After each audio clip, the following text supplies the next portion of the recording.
Bonjour, je suis ravi de vous retrouver, chers abonnés d'Astro Humeur. Il est vrai que ça fait un bon petit moment que je ne suis pas venu vers vous et je vous prie de bien vouloir m'en excuser. Aujourd'hui, je fais ce podcast et il va être différent des précédents parce que je ne vais pas vous parler astrologie, mais tarot de Marseille, puisque je pratique les deux depuis autant d'années, l'un que l'autre. Et en fait, du tarot à l'astrologie et de l'astrologie au tarot, il y a des barrières, il y a des relations symboliques de l'un à l'autre. Vous savez, tous les outils de la tradition et de la connaissance ont un tronc commun, et il y a toujours des points de rencontre. Alors pour ouvrir cette série de podcasts qui portera sur le tarot de Marseille, j'ai décidé de commencer avec l'un des arcanes les plus sensibles, les plus critiques, qui généralement questionne beaucoup. C'est l'arcane sans nom, ou la lame 13 du tarot de Marseille, qui représente un squelette avec une faux et qui fauche. Si vous avez un tarot de Marseille, eh bien écoutez, allez le prendre et puis sortez cet arcane de manière à ce que vous l'ayez sous les yeux pendant que je vais vous décrire ma vision, toute personnelle, bien évidemment, de cet arcane. Alors l'arcane sans nom, ou la lame 13 du tarot de Marseille, alors une petite précision, je travaille avec le tarot de Marseille de Grimaud, pour être très clair, je n'utilise même pas le tarot de Jodorowsky, c'est le tarot de Paul Marteau, au début publié par la maison Grimaud. Voilà, de manière à ce que vous ne soyez pas surpris lorsque j'aborderai peut-être des descriptions, ce seront celles du tarot de Marseille de la maison Grimaud. Fin de la parenthèse. Alors l'arcane sans nom, ou la lame 13 du tarot de Marseille, bien généralement intrigue, impressionne, voire même effraie. Je vois par exemple en consultation, lorsque cette lame sort, elle suscite toujours une réaction. Il est vrai que sa symbolique, ce qu'elle renvoie évidemment ne peut pas laisser indifférent. Voir un squelette apparaître, immédiatement, ça renvoie à des questions et des craintes. Donc, cet arcane ne laisse pas indifférent. Et c'est pour ça que j'ai donc pris le temps de vous donner mon regard. Alors mon propos reposera principalement sur le cheminement intérieur qu'induit la vision globale du tarot de Marseille. Tout d'abord, il est essentiel de ne pas perdre de vue la place qu'occupe la lame dans le cheminement du tarot. L'arcane 13, ou l'arcane sans nom, est précédé de la lame 12, le pendu, et se dirige vers la lame 14, la tempérance. Donc, pour en avoir une bonne compréhension, il faut s'attarder sur le pendu, la lame précédente, c'est-à-dire l'arcane 12. Le pendu montre un personnage suspendu par un pied. Est-ce le tendon d'Achille? Les mains dans le dos et la jambe droite repliée derrière la gauche. Malgré une apparente verticalité, cette lame contient un mouvement interne, c'est-à-dire une obligation de revoir sa position présente, de devoir s'aligner en fait sur d'autres valeurs. Le pendu est pris dans un balancement, autrement dit une alternance, une mobilité contre laquelle il est vain de lutter. L'élément air a partie liée avec le pendu, et l'air est en rapport avec le mouvement, la transmission, l'échange, la communication. L'air attise aussi le feu, le maintient en vie, et analogiquement le feu est associé au sang, au cœur. Et dans cette position, le sang descend à la tête du personnage. Il le nourrit donc d'une nouvelle énergie, mais celle-ci demande à être, comment dirais-je, canalisée, car trop puissante, elle peut s'avérer nuisible. Le feu a une double fonction. Il peut purifier ou brûler. Vous avez entendu l'expression « sentir le sang monter à la tête ». Cette expression est révélatrice d'un feu intérieur qui monte, envahit la personne au point, parfois, de lui faire perdre raison. Par conséquent, si le pendu ne veut pas perdre le fil, conserver sa lucidité, il est impératif pour lui de procéder à une remise en ordre de sa situation, laquelle apparaît fort inconfortable et instable. Quand on regarde cet arcane, c'est clair. Ses mains sont cachées. Il est donc pieds et mains liés. Autrement dit, coincé, ayant peu de marge de manœuvre. Le fait que la jambe droite soit libre montre que ses forces d'action ne sont pas entièrement handicapées. Le côté droit symbolise généralement l'avenir, l'extériorisation. Ce qui veut dire qu'il a encore de la ressource, mais il n'a pas d'assise pour parvenir à prendre son nouvel élan. Et comment le pourrait-il dans une telle position? Il est ballotté par les événements, en proie aux aléas de la vie, il va selon où souffle le vent.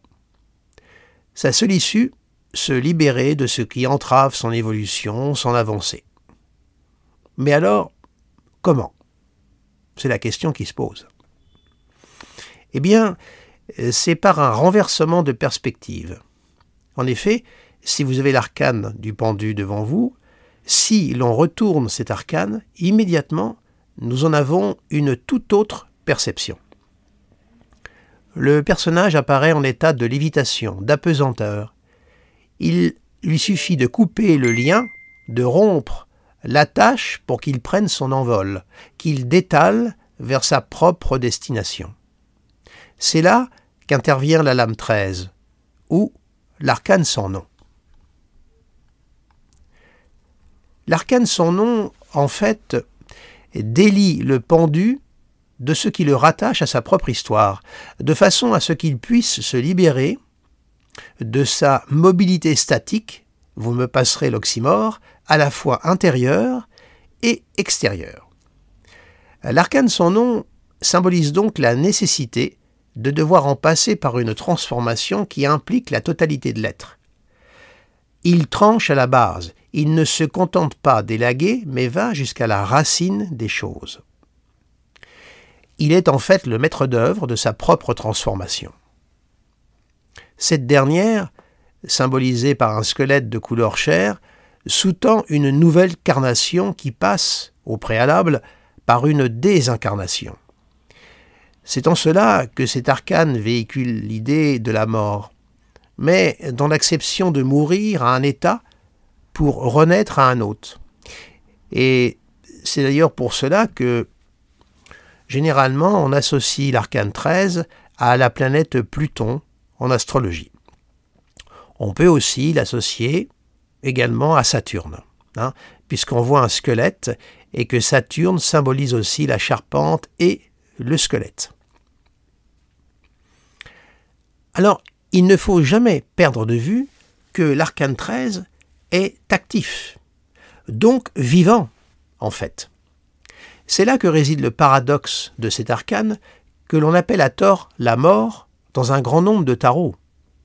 Dans le tarot de Marseille, de Paul Marteau, cet arcane n'a pas de nom. Et ce nom dit véhicule un sens précis qu'il convient de ne pas escamoter. Ce qui ramène à l'arcane 1, le battleur, par une approche exotérique dont l'évidente apparence ne fait que fausser le sens ésotérique initial. Ne jamais oublier que donner un nom, c'est assigner un but et une fonction. Là, en la circonstance, il s'agit du nombre 13, une valeur numérique qui a pour fonction de s'additionner aux autres, donc d'insuffler une nouvelle énergie, une nouvelle pulsion de vie. C'est une force de régénération qui anime cet arcane. Tout ce qui ne se régénère pas dégénère, déclare le sociologue et philosophe Edgar Morin. En effet, Toute libération contient la notion de sacrifice, c'est-à-dire vivre en pleine conscience cet acte libérateur, dût-il en coûter de difficultés et d'incertitudes. Ne jamais oublier que la lame 13 s'oriente vers la tempérance, l'arcane 14. Cette lame exprime la sagesse, la méditation pour laisser place à une réflexion dégagée de toutes les contingences du monde dit phénoménal. L'arcane 13 induit aussi l'idée de transition, de passage.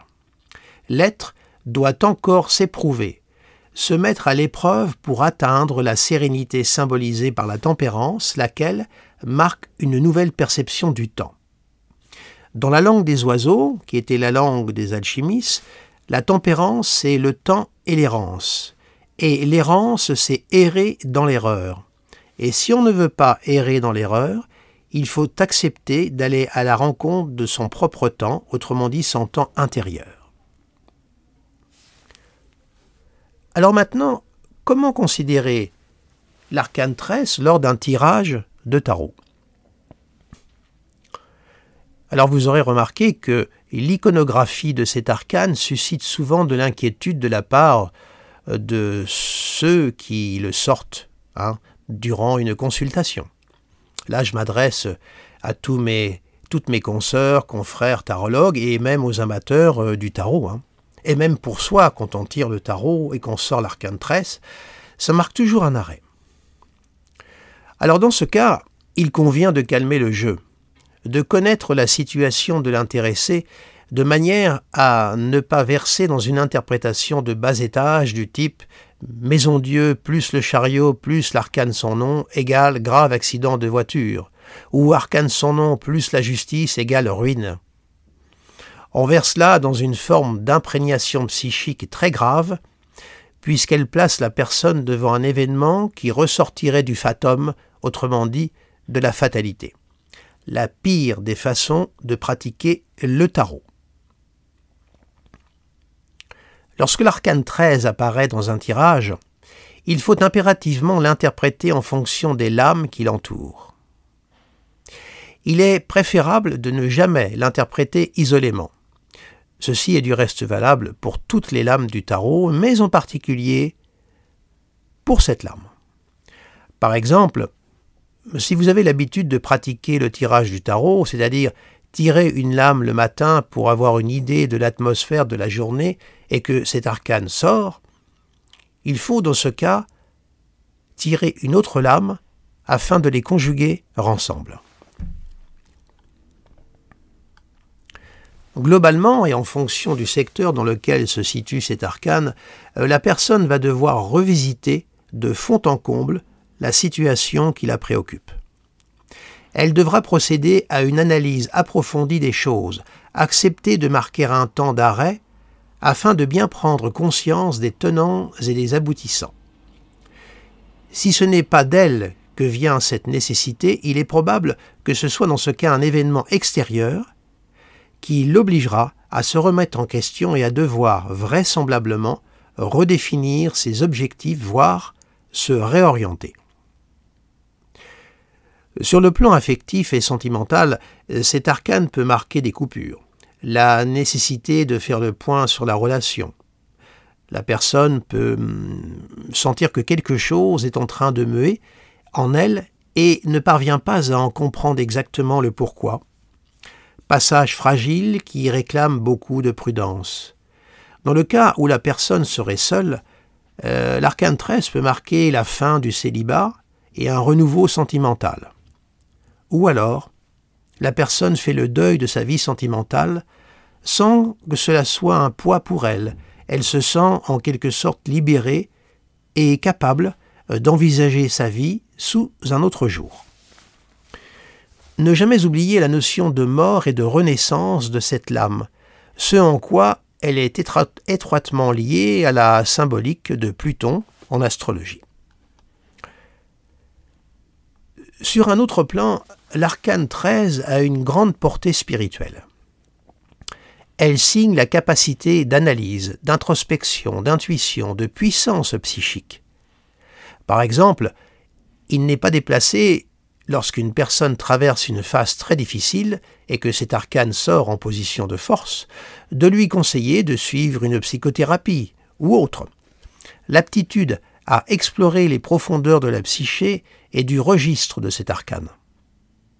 L'individu est en état d'entreprendre ce grand voyage intérieur. Voilà, je ne vais pas pousser plus avant les exemples car chaque cas est unique et demande à être étudié avec prudence. Ce qu'il faut retenir, c'est que l'arcane 13 marque une transition dans la vie d'un sujet. Cette transition peut revêtir différents aspects, mais le point commun se résume en ces termes: crise, transformation, nouveau départ. Abandonner les résistances et accepter le lâcher-prise. Pour conclure, évidemment, on ne peut pas occulter la mort dans son acception propre du terme. La personne peut être confrontée réellement à la question de la mort, la sienne ou celle d'un proche. J'ai vécu personnellement cette situation avec une personne qui était médicalement condamnée et son tirage fut l'arcane sans nom et le monde. Pour elle, la mort était attendue comme une libération. La fin de son parcours fut doux, sans crainte, et elle quitta son enveloppe terrestre dans la paix.